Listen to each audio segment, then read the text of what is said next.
नमस्कार दोस्तों, आप सभी का एनएएस लेक्चर सीरीज़ में बहुत स्वागत है। दोस्तों, प्रीवियस वीडियो में हमने सेकंड ऑर्डर आरएलसी सर्किट्स का transient response analysis in detail study किया था। इस वीडियो में दोस्तों उसी से रिलेटेड एक न्यूमेरिकल प्रॉब्लम्स को सॉल्व करना चाहते हैं ताकि आपको वो कॉन्सेप्ट इन डिटेल अच्छी तरह समझ आ सके। तो दोस्तों, ये आपकी एक न्यूमेरिकल प्रॉब्लम है जिसमें आपका 5 वोल्ट का वोल्टेज सोर्स है। यहाँ t इक्वल टू 0 टाइम पे आपका स्विचिंग कॉन्फ़िगरेशंस है। R, L और C आपके सीरीज़ में कनेक्ट हैं और यहाँ R की वैल्यू 10 ओम है दोस्तों, और L की जो वैल्यू है वो आपकी 5 हेनरी है, और C की वैल्यू दोस्तों आपकी 10 फैरेड है।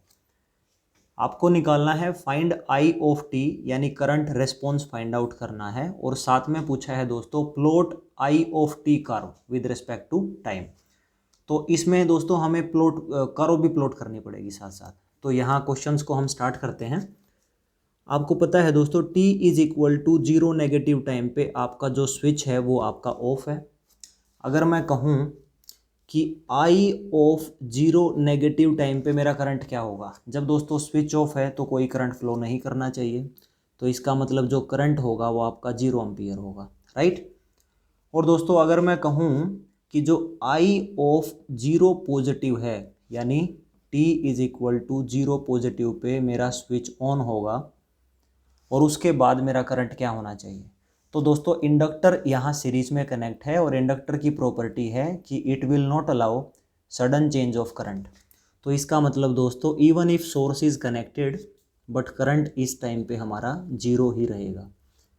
अब दोस्तों आगे हम बात करते हैं वी एल ऑफ 0 नेगेटिव, इसकी वैल्यू क्या होगी दोस्तों वी एल यानी voltage across this inductor 0 negative, जब आपका स्विच क्या है, ऑफ है। तो जब भी स्विच ऑफ है तो करंट कोई फ्लो होता नहीं है, तो इसके पास ऑलरेडी कोई एनर्जी स्टोर थी नहीं, तो इसका जो पोटेंशियल है वो 0 वोल्ट है। लेकिन दोस्तों अगर कोई कहे आपको कि वी एल ऑफ 0 पॉजिटिव कितना होगा 0 पॉजिटिव के केस में दोस्तों ये स्विच आपका ऑन हो चुका होगा, लेकिन यहाँ से कोई करंट फ्लो नहीं करेगा, तो ये जो सर्किट है एक तरह से ओपन सर्किट्स की तरह बिहेव करेगा। इसका मतलब इंडक्टर के पास जो वोल्टेज होगी वो वही वोल्टेज होगी जो सोर्स के पास वोल्टेज होगी, क्योंकि ओपन सर्किट्स तभी हो सकता है जब इन दोनों टर्मिनल्स और इन दोनों टर्मिनल्स पे वोल्टेज सेम हो।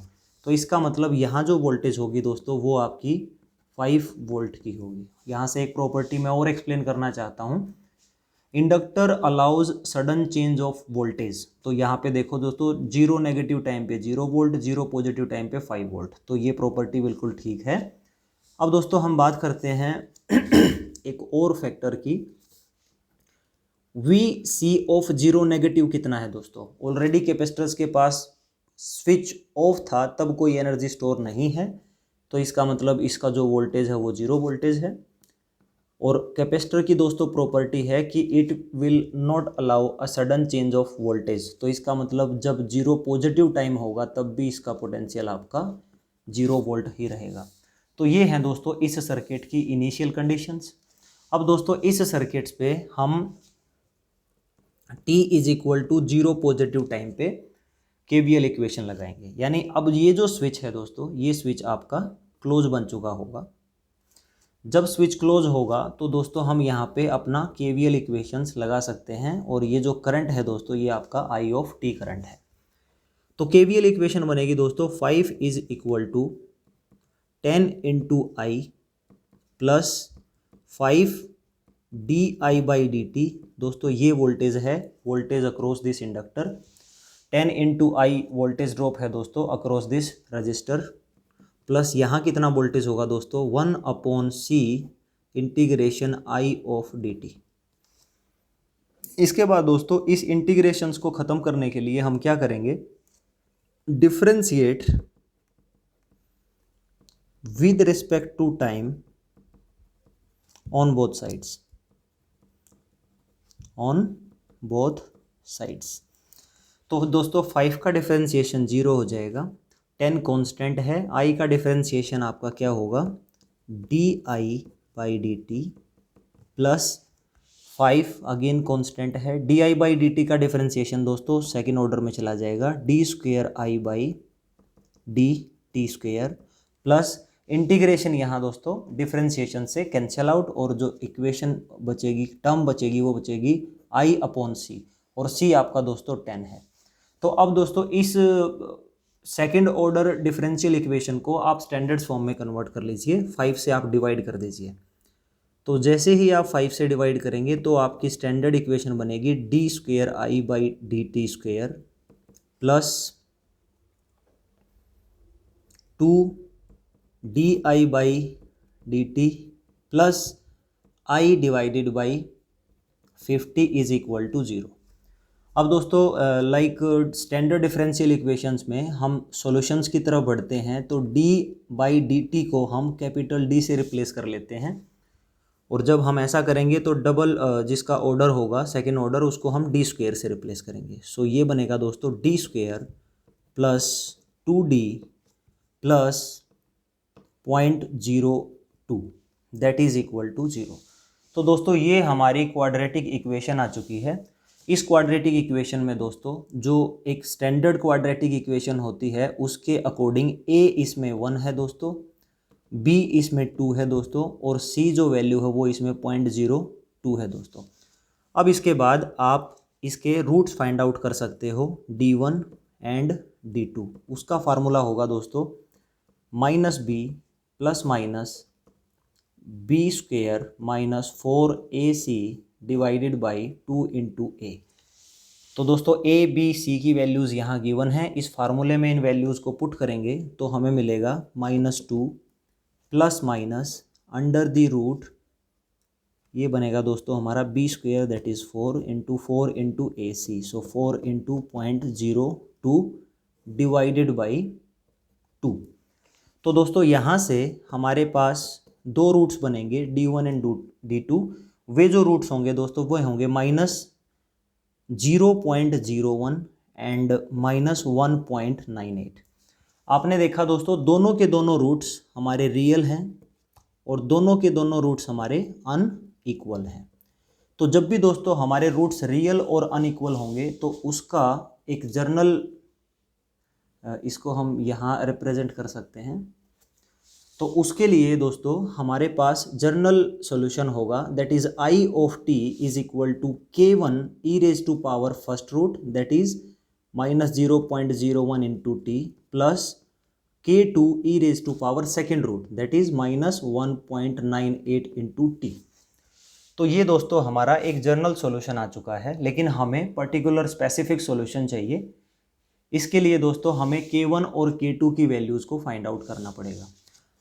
अब दोस्तों टाइम इज इक्वल टू 0 पे नॉर्मली जो हमारे अननोन कांस्टेंट वैल्यूज़ हैं k1 और k2, इन वैल्यूज़ को हम इनिशियल कंडीशंस की हेल्प से निकालते हैं। तो जब टाइम इक्वल टू 0 पुट करेंगे तो आई ऑफ 0 कितना है दोस्तों, यहाँ देख लीजिए।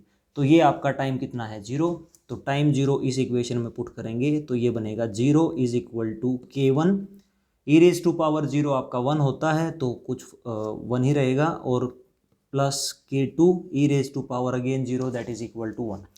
तो ये तो दोस्तों आपकी एक इक्वेशन आ गई है। अब दोस्तों आपको k1 और k2 अगर वैल्यूज़ फाइंड आउट करनी है तो आपको ऐसी दो इक्वेशंस डेवलप करनी पड़ेंगी, क्योंकि दो इक्वेशंस होंगी और दो अननोन वेरिएबल्स होंगे, तो तभी हम दोनों वैल्यूज़ का एक यूनिक सॉल्यूशन फाइंड आउट कर सकते हैं। तो इसके लिए दोस्तों इनिशियल कंडीशंस में हमारे पास VL0 पॉजिटिव 5 वोल्ट गिवन है, आई ऑफ करंट यहाँ अवेलेबल है। तो दोस्तों ये जो वोल्टेज बनेगी हमारी plus and minus that is VL, ये वोल्टेज कितनी होगी, ये वोल्टेज होती है दोस्तों VL of T that is equal to L di by D T, और I of T already available है। तो इसका मतलब दोस्तों आप VL ऑफ टी इक्वेशंस भी फाइंड आउट करिए। L वैल्यूज क्या है दोस्तों आपकी, L वैल्यू आपकी 5 है, राइट। और di बाई डी टी यानी इस इक्वेशन का दोस्तों आप फर्स्ट ऑर्डर डिफरेंशिएशन करेंगे तो ये आप कर लीजिए। ये बनेगा दोस्तों k1 into -0.01 into E raise to power first root 0.01 into T plus K2। यहाँ जब इसका डिफरेंशिएशन करेंगे तो ये टी का कोफिशिएंट्स मल्टीप्लाई में हो जाता है और exponential term as it is रहेगी। तो ये बनेगा दोस्तों E raise to power second root. तो जब भी आप यहाँ ये वी एल ऑफ टी आपके पास आ चुका है इस इक्वेशन में दोस्तों, जब आप t is equal to 0 put करेंगे तो वी एल ऑफ 0 आपकी ऑलरेडी 5 वोल्ट है, राइट। तो ये वैल्यू आप यहाँ पुट करें 5, this is equal to 5 times ये जो वैल्यू है बनी दोस्तों 0.01 इंटू K1, क्योंकि यहाँ 0 पुट करेंगे तो ये एक्सपोनेंशियल रेज टू पावर 0 1 हो जाता है, माइनस 1.98 इंटू K2। दोस्तों इस 5 से ये 5 कैंसिल हो जाएगा और जब आपका ये 5 कैंसिल होगा तो आपकी जो इक्वेशन बनेगी वो कुछ ऐसी बनेगी, that is 1 this is equal to minus 0.01 K1 minus 1.98 into K2, right. ये आपकी सेकेंड इक्वेशन है। तो दोस्तों यहाँ पे K1 plus K2 is equal to 0 और 1 यहाँ दोस्तों ये जो सेकेंड इक्वेशन है minus 0.01 K1 minus 1.98 K2 equal to 1। तो इन दोनों को दोस्तों हम कैलकुलेटर्स की हेल्प से इनके सॉल्यूशंस निकाल सकते हैं। देखेंगे K1 वैल्यू क्या मिलेगी और K2 वैल्यू क्या मिलेगी।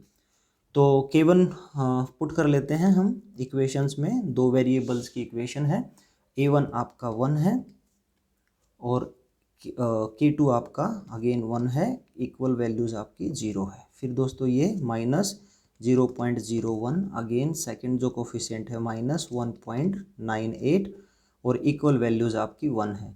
तो यहाँ जो K1 है दोस्तों वो है आपका 0.5 ऑलमोस्ट और जो K2 है दोस्तों वो है आपका माइनस 0.5 ऑलमोस्ट। तो इस वजह से आप K1 और K2 वैल्यूज़ को अब करंट रिस्पॉन्स जो जर्नल रिस्पॉन्स आ चुका था उसमें पुट कर दीजिए। I of t that is equal to 0.5, अगर ये भी 0.5 है और ये माइनस 0.5 है तो हम 0.5 कॉमन ले सकते हैं। तो e raise to power minus 0.01 into T minus E raise to power minus 1.98 into T. तो ये है दोस्तों रेस्पॉन्स जो क्वेश्चंस में पूछा था। अब इस क्वेश्चंस में दोस्तों उसने कहा है कि आई ऑफ टी कर्व को प्लॉट करो with respect to time, with respect to time. तो दोस्तों इसको प्लॉट हम इजीली कर सकते हैं। ये हमारा क्या है, ये टाइम एक्सिस है और ये हमारा करंट रिस्पॉन्स है। जब हम time is equal to 0 put करेंगे तो आपका करंट वैल्यू क्या होगा, 0 होगा, because E raise to power 0 1, E raise to power 0 1, 1 minus 1 again 0। तो इसका मतलब 0 सेकेंड्स पे हमारा करंट 0 है और यही हमारी इनिशियल कंडीशंस हैं। इसका मतलब हमारा जो आंसर है वो हमारे बेसिक कॉन्सेप्ट्स को जस्टिफाई करता है। और जैसे जैसे दोस्तों आप t इज इक्वल टू 1 रखेंगे, t इज इक्वल टू 5 रखेंगे, t इज इक्वल टू 10 रखेंगे and t is equal to 100, t is equal to 1000 seconds जैसे रखेंगे तो स्टार्टिंग में दोस्तों आप वैल्यूज़ पुट कर सकते हो, कैलकुलेटर्स से सोल्व कर सकते हो। और जैसे जैसे देखोगे कि स्टार्टिंग में आपकी वैल्यूज़ बढ़ेगी, एक पॉइंट के बाद आपकी वैल्यूज़ कम होना शुरू हो जाएगी और फिर धीरे धीरे धीरे धीरे वैल्यू आपकी 0 हो जाएगी। तो ये जो कर्व है दोस्तों ये आपका ओवरडैम्प्ड कर्व होता है। इसका मतलब ओवरडैम्प्ड सर्किट है। ओवरडैम्प्ड सर्किट्स की कंडीशन क्या थी दोस्तों कि आपका R divide by 2L whole square that must be greater than 1/LC। R value क्या है दोस्तों 10 और L वैल्यू क्या है 5 और 2L क्या होगा again 10 that is square greater than equal to 1/L। L क्या है दोस्तों 5 और C क्या है आपका 10, तो 1 डिवाइड बाई 50। इट मीन्स ये 1 है और ये आपका 0.02 है। इसका मतलब बिल्कुल ठीक है, आपका सर्किट ओवरडैम्प्ड कंडीशंस को सेटिस्फाई करता है और आपका जो रिस्पॉन्स मिला और उसका जो कर्व फाइंड आउट किया वो भी आपका ओवरडैम्प्ड है। So this is all about your RLC circuits. I hope दोस्तों इस एग्जाम्पल्स की हेल्प से अब आप multiple numerical problems easily solve कर सकते हो। Thank you so much for watching this video.